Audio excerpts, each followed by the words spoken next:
Apa ditemukan? Tanya Kinan kembali melihat ke layar monitor besar di dinding. Kami menemukan titik lokasi tapi muncul tenggelam. Kemungkinan karena lokasi memang kesulitan mendapat signal. Coba perhatikan titik merah ini, ujar salah satu tim IT.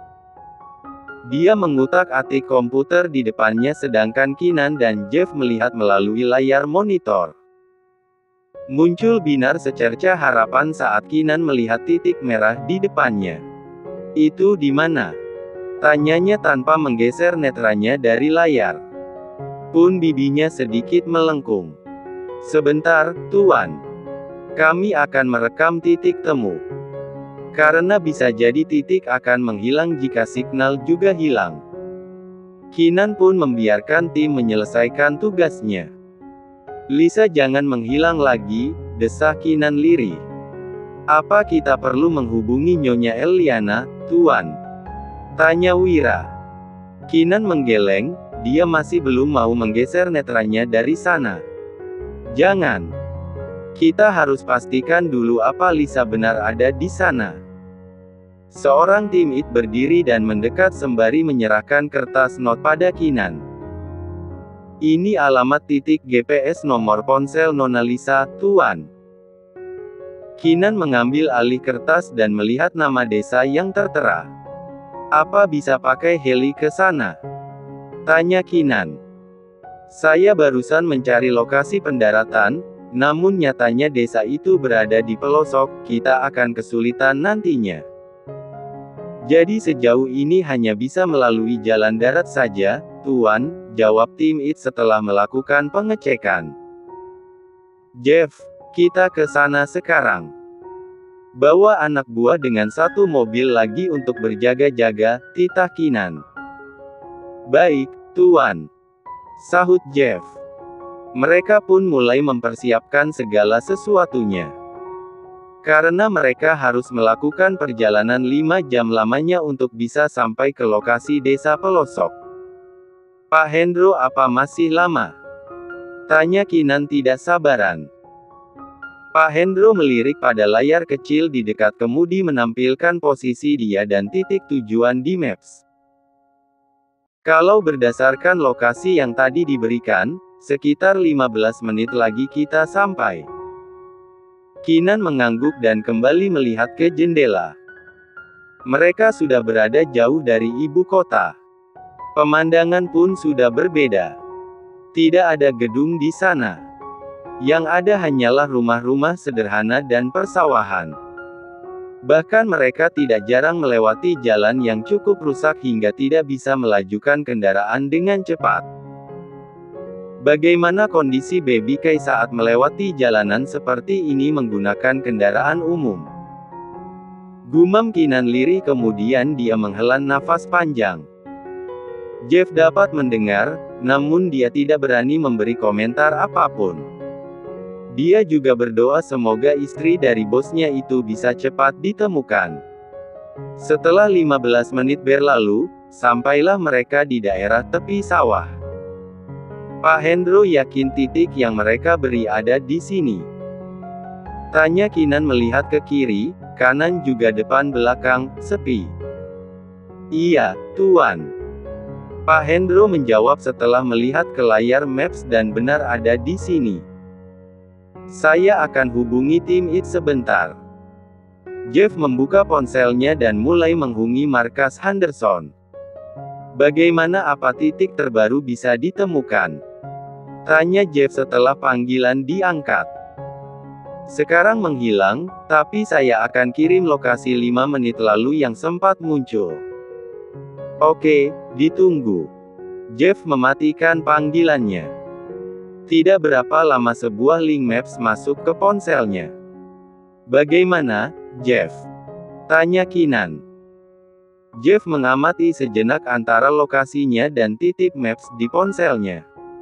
Tidak jauh, Tuan. Ini adalah lokasi 5 menit lagi, dia menjeda ucapannya dan melihat sekeliling. Lalu menunjuk ke sebuah arah. Pak Hendro, kita jalan ke ujung sana lalu berhenti di depan warung hijau. Kita akan memulai pencarian di sana. Baik, Jeff, sahut Pak Hendro. Keenan menopang siku kanan di jendela mobil. Dia memainkan jemarinya dengan netra kembali keluar sana. Sungguh hatinya semakin berdegup karena tanda-tanda sosok seorang Lisa Mahendra belum juga nampak. Terlebih semakin mobil maju ke depan, pemandangan tidak nyaman mulai menyambutnya. Sebuah pemukiman kumuh dengan banyaknya tumpukan rongsok hampir ada di depan setiap rumah di sana. Lisa, apa kamu tinggal di tempat seperti ini? Keenan kembali mendesah resah. Berhenti di sini, Pak. Ucapan Jeff menarik atensi Keenan. Untuk melihat ke sisi kiri. Dia melihat sebuah warung kecil. Tentu berhentinya sebuah mobil mewah di kawasan seperti itu mengundang perhatian orang di sana. Apa Lisa ada di sini? Tanya Keenan berharap banyak. Kita coba, Tuan, ucap Jeff dengan tenang. Keenan mengangguk. Mereka turun dari mobil. Tujuan pertama adalah warung itu. Jeff mulai bertanya dengan sopan dengan menunjukkan foto Lisa di ponselnya. Tidak, Pak, kami tidak melihat ada orang baru di lokasi ini, jawab ibu-ibu warung. Coba cari ke gang sana, Pak, seorang yang lain menunjuk ke gang di sebelah kanan jalan. Jeff dan Keenan berpamitan. Mereka memasuki gang sempit. Sepatu pantofel yang biasa menginjak lantai marmer dan jarang terkena kotoran, kini harga benda itu tidaklah berharga karena mau tidak mau mereka harus berjalan menginjak genangan air bercampur lumpur. Belum lagi bau tidak sedap menyeruak begitu saja di indera penciuman mereka. Keenan tidak peduli itu. Dia sesekali mencoba menelpon ponsel Lisa. Tidak aktif. Atau bahkan signal di ponselnya ikut menghilang. Bahkan pesan-pesan yang dia kirimkan sejak kemarin lusa belum juga terbaca. Hingga sampailah mereka pada ujung gang. Tidak ada tanda-tanda apapun, Jeff. Keenan berucap dengan nada lemah. Pasalnya sepanjang gang, Jeff sudah bertanya ke setiap orang yang mereka temui. Ada link maps terbaru dari markas, Tuan. Jeff dan Keenan sama-sama menatap ponsel Jeff. Dibukalah link itu. Sebuah titik pun muncul. Di sana Tuan. Jeff menunjuk ke arah belokan gang. Mereka berdua pun bergerak cepat. Keenan kali ini kembali menelpon Lisa karena signal pasti sedang muncul. Benar saja, telepon terhubung namun tidak kunjung diangkat. Meski begitu Keenan masih berlari kecil mengikuti langkah Jeff yang memimpin di depan karena dia yang memegang ponsel berisi titik merah itu. Stop, Jeff. Titah Keenan dengan tegas namun lirih. Jeff berhenti dan membalik ke belakang. Dilihatnya sang bos meletakkan telunjuk di bibirnya sedangkan tangan kanan Keenan masih memposisikan ponsel di daun telinganya. Kamu dengar Jeff? Itu nada dering ponsel Lisa. Jeff mengangguk. Terdengar sayup-sayup nada dering itu. Mereka perlahan mendekati sumber suara yang rupanya tertuju pada sebuah bangunan kayu bekas pos ronda yang sudah reot nampak dari belakang. Bagaimana ini? Ada telepon masuk. Ujar seorang pria dari balik pos ronda itu. Keenan dan Jeff pun saling pandang. Kemudian Keenan memberi kode supaya Jeff berjalan ke arah kanan dan dia kiri setelah mendapat anggukan dari Jeff, mereka bergerak. Hei! Kalian pencuri, ya? Seru Keenan melihat tas Lisa berada di dekat dua orang pria berpenampilan preman. Siapa kalian? Seorang di antara mereka bertanya dengan lantang sementara satunya mengamankan tas dan kembali memasukkan ponsel ke dalam saku. Oke, aku akan memberikan kalian banyak uang asal kalian mengatakan di mana pemilik tas itu. Kinan membuat tawaran karena dia sudah bisa memastikan kalau Lisa pasti dirampok. Dua preman kelas teri itu saling pandang. Kemudian atensi mereka bergeser pada pria satu lagi. Kinan dan Jeff nampak bukan orang sembarangan.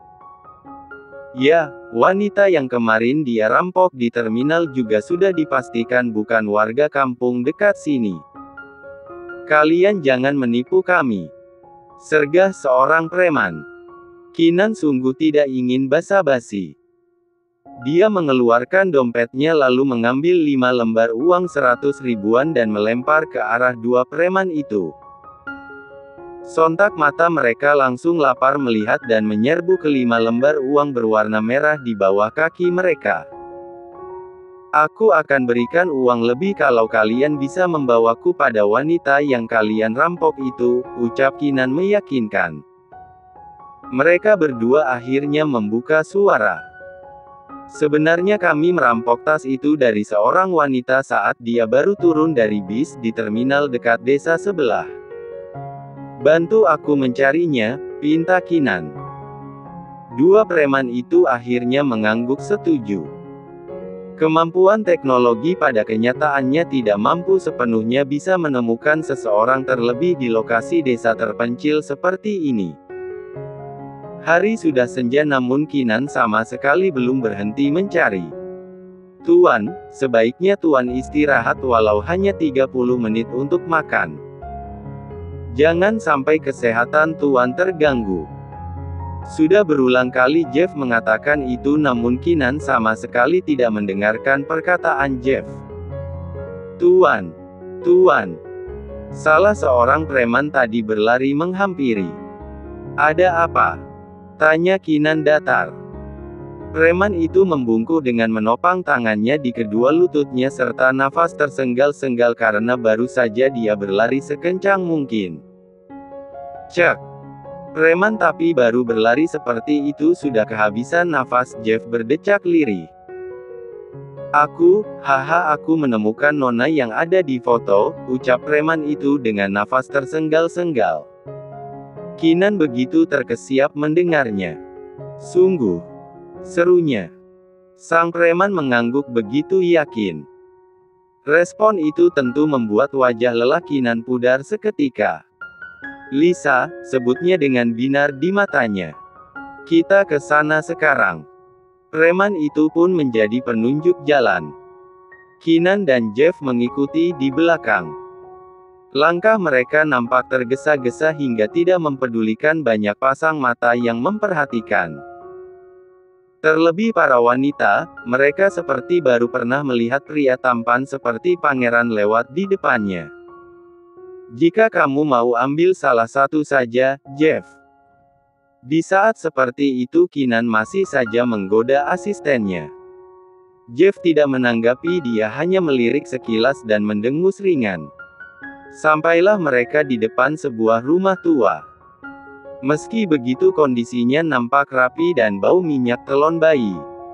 Tok, tok, tok. Preman itu lebih dulu mengetuknya.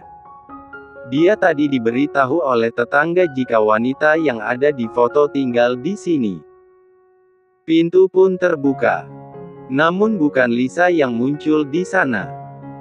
Melainkan seorang wanita separuh baya dengan pakaian pedesaan seperti yang lain. Siapa? Ya. Tanya wanita itu memperhatikan satu persatu wajah para pria yang berdiri di depan pintu. Apa benar istri saya Lisa ada di rumah ini? Tanya Kinan penuh harap. Terlebih bau khas baby Kai sudah menyelusup di indera penciumannya. Tidak. Saya tidak kenal. Kamu pasti penjahat ya dengan modus mencari seseorang. Tuduh wanita itu. Sejujurnya dia takut dengan orang asing yang tiba-tiba datang seperti Kinan dan Jeff. Terlebih ada preman kampung yang sering berbuat onar. Tidak, Bu. Saya suami Lisa yang tinggal di sini. Kinan mencegah ibu-ibu itu yang hendak menutup pintu. Jika kamu memaksa maka aku akan berteriak. Saat sedang seperti itu, suara tangis bayi menjeda keributan yang sedang terjadi. Itu pasti anakku. Percayalah, Bu. Aku suami Lisa. Dan di dalam pasti baby Kai. Ivan Henderson. Keenan masih berusaha meyakinkan. Itu benar, Bu. Kami datang dari ibu kota ingin mencari Nona Lisa yang dibawa oleh kakeknya, Tuan Damian untuk mengantarnya ke sini. Lalu kamu berusaha melacak melalui signal ponsel. Rupanya ponsel Nona Lisa dirampok. Dan dialah perampoknya. Jeff turut membantu supaya bosnya bisa segera bertemu sang istri. Nampaknya ibu itu mulai kebingungan antara menenangkan bayi atau mengusir Keenan. Jika tidak percaya, saya akan menggendong bayi itu. Jika diam, maka Anda harus percaya pada saya. Akhirnya ibu itu pun mengangguk ragu. Dia membiarkan Keenan masuk. Sesampainya di kamar, benar. Itu adalah baby Kai. Mata Keenan pun berkaca-kaca mendekati anaknya yang sedang menangis. Tanpa ragu Keenan menggendong baby Kai. Seperti baru memanggil sang ayah, saat Keenan sudah mendekapnya bayi itu pun terdiam bahkan tersenyum. Kamu kangen papa, sayang. Papa juga, Keenan mengecup penuh rindu setiap inci wajah imut itu. Maaf jika saya tadi bersikap berlebihan, ucap ibu itu menjeda temu kangen antara anak dan ayahnya. Keenan menoleh dan tersenyum. Saya senang ibu bisa menjaga keamanan anak saya dengan maksimal, ucapnya. Kemudian netranya mulai menjelajah menyadari sedari tadi tidak ada tanda-tanda Lisa ataupun Damian di rumah ini. Lalu di mana Lisa? Tanya Keenan. Mbak Lisa sedang di puskesmas bersama kakeknya. Puskesmas? Siapa yang sakit? Wajah Keenan seketika berubah khawatir. Bagaimana, Dok? Apa kakek saya masih bisa sembuh? Tanya Lisa pada dokter yang baru saja memeriksa Damian. Dokter itu menghela nafas berat. Wajahnya tidak menunjukkan tanda-tanda baik. Pak Damian justru seharusnya dibawa ke rumah sakit di kota. Peralatan di puskesmas sangat terbatas jadi kamu tidak bisa mengobatinya dengan maksimal. Ungkapan sang dokter membuat Lisa menjatuhkan tatapan resah pada sang kakek yang sedang tertidur di ranjang ruang rawat inap. Saya akan coba hubungi keluarga saya di kota dan menceritakan semuanya. Tapi bolehkah saya tinggalkan kakek saya sebentar? Nanti malam saya akan kembali lagi, ujar Lisa. Dia juga mengkhawatirkan baby Kai yang dijaga oleh ibu RT dekat rumahnya. Lia, Mbak. Pulang saja lebih dulu. Jika akhirnya setuju untuk dipindahkan maka kamu akan mengurus segala sesuatunya. Lisa mengangguk. Dia pun berpamitan untuk pulang ke rumah. Mungkin dia bisa meminjam ponsel Bu RT untuk menghubungi Eliana atau Keenan. Jarak antara puskesmas dan rumah tidak terlalu jauh. Dia berjalan kaki karena uang milik Damian semakin menipis. Setelah 15 menit perjalanan, dia menelankan langkah kakinya saat mendekati teras rumah. Dilihat dua pasang sepatu pantofel berada di depan pintu. Dadanya berdegup semakin kencang. Berharap seseorang yang diharapkan. Lisa menarik nafasnya dalam-dalam saat sudah berada di depan pintu. Digerakkan tangarinya untuk mengetuk. Tanpa menunggu lama, 2 kali ketukan sudah bisa menggerakkan handle pintu yang ditarik dari dalam rumah. Dia detik setelahnya. Retinanya bergoyang melihat sosok itu ada di depannya.